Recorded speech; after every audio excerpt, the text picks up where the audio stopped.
Rachel and Mike with Pain-Free Foods. We are the author and co-author of the Pain-Free Foods book for diverticulitis, and today we're going to talk about some good and bad foods for diverticulitis, some things that help and some things that cause problems that we've discovered throughout our years of coaching.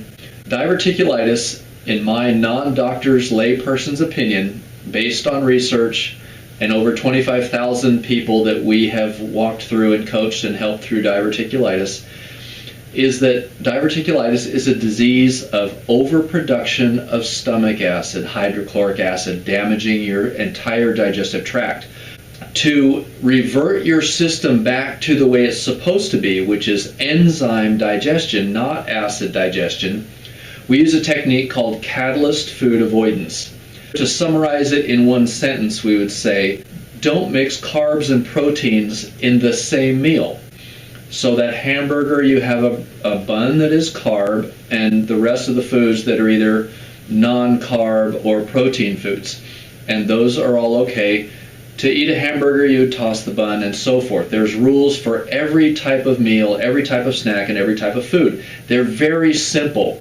Those rules are available by menu in a free report that we're about to give you at the end of this video. Another aspect of foods to eat is learning the 7 foods that you want to never eat. So I was just going to hand this over to Rachel for a minute and let her describe those 7 foods for you. We call those 7 foods trigger foods. And so what that means is that even by themselves, they're going to cause a negative reaction. Most foods you can mix and match and eat the right foods together so that your body digests them properly. These foods you cannot do that with under any circumstance. We've researched them every which way, and there is no way to make your body accept them properly without perpetuating flare-ups long term. Some of these you're not going to like because they do feel good and kind of creamy when you eat them, but they will cause problems long term. The foods are going to be yogurt of any kind. It doesn't matter, cow, goat, low-fat, Greek, any kind of yogurt. That is the single worst trigger food that we have encountered.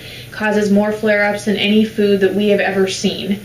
Peanut butter, cottage cheese, sour cream, milk, quinoa, and drinks like Boost or Ensure. I understand that a lot of these foods are probably things that you're eating on a daily basis, and that is an issue that we have to correct. So if you don't do anything but stop eating those foods, chances are you're going to see some improvement. We provide our exact science behind why we eliminated those foods and everything in our complete book. But you can also just avoid them. You don't need to know the reasons why, and then you can follow the meal plan that's available in the free report. People also have a tendency to want to jumpstart their health and go into alkaline foods, health foods, fresh and raw, smoothies, do this, do that, juicing. Please, please, please don't do any of those things. This is the reason for that. You have the digestive flora, the intestinal flora, the bacteria in your gut that digests your food for you. And you have the digestive flora that you have grown, acclimated, that has acclimated to your diet over many, many years of eating. In someone like my case, many decades of eating. And so this is a specific grouping of bacterial flora that is perfectly suited to eating the exact types and quantities of food that you're used to. And although our program tries to get you to adjust the way that you group these foods, we ask that you not change what you eat really at all, except for the 7 trigger foods that Rachel just mentioned. So do not change your diet overall at all right now. So keep eating the foods you're used to eating. Your digestive tract is going to have an easier go with that. Rachel, what do we have to give people that are interested in the program but don't want to spend money? If you download the free report and you read that, that's going to give you a menu for the next week, and it'll tell you exactly what to eat, and it'll give you a few options. So if you have an allergy or if something's not that in your regular diet, you have some options and some wiggle room. We also have the Facebook group, and so there's tons of coaching that's available for absolutely free if you sign up for the Facebook group.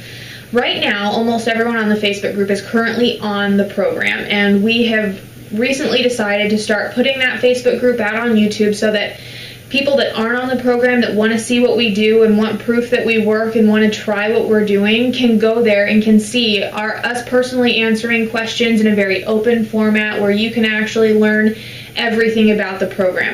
Of course, if you want it all consolidated with your menu plans and your eat out guides and your charts and how everything works and why it works, and you want coaching with us directly, then you can always purchase the program. But you do have all of the tools to be able to do everything for absolutely free. Keep in mind that Rachel and I are not doctors, so anything that we say that conflicts with what your doctor's told you, you follow your doctor's advice. Download the free report. There's nothing tricky about it. There's no obligation. Try the diet for free for a few days, a week. You can even double it and do 2 weeks and see how you do on it. We guarantee you that you're going to feel better. Your symptoms are going to reduce. You're going to understand that this actually works. And thanks for listening.